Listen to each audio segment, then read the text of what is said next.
Greetings everyone, Slurgl466 here, and in today's video we're looking at my Forged in the Barrens Wild Crafting Guide.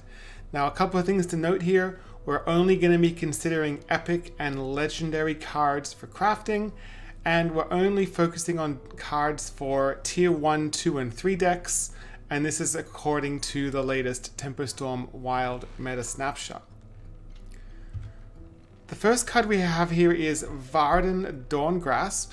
Now this is a really wonderful value-oriented card for Mage, and you're going to want to craft this if you want to play Reno Luna's Pocket Galaxy Mage. Confiction is an absolutely incredible spell for Paladin. It gives a random friendly minion +3 attack for 1 mana.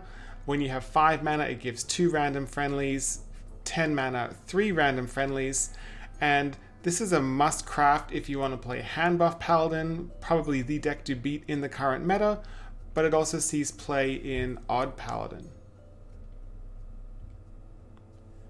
Next we have Firemansa Flergle. So this is the legendary Murloc, and it fits very well into Murloc Shaman. It's great to be able to control the board by playing this and then playing a whole bunch of Murlocs afterwards. And you can also play Toxfin to give Firemansa Flergle poisonous, which means when it does that 1 damage to all enemies, it's also considered poisonous damage. Next we have Tamsin Roame, a Warlock legendary. This has the effect that whenever you cast a shadow spell that costs 1 or more, add a copy to your hand that costs 0.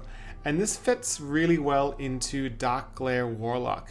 There are some very powerful shadow spells the archetype runs, for example Power Overwhelming and Solarium, just to name a couple, and it's great to be able to get more of those in your hand at a reduced cost.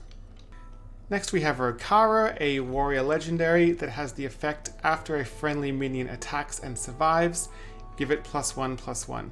So this is great if you're using your minions to trade. When they trade and survive, they get the buff, but also keep in mind when those minions also attack your opponent's face, they also get the buff. So it can become very difficult for your opponent to deal with your board when you're constantly increasing the size of your minions.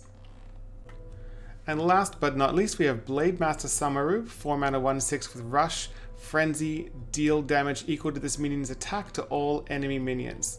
And this is seeing the most play in Handbuff Paladin. Because you can easily buff your minion stats in hand with the archetype, you can get the attack of this up to a pretty decent amount. Essentially you're getting a board clear with a big body on the board. And if you are going to craft this, also keep in mind that if you would rather have it as a diamond card, if you purchase the battle pass, you will get this in diamond. But if you would rather just use your dust to craft just the regular looking version, that's an option for you as well. Thank you for taking the time to watch this video. You will find a list of all my suggested crafting cards in the description below. If you want to help support this channel, you can click that subscribe button, click the notification bell, and until next time, hope to see you again.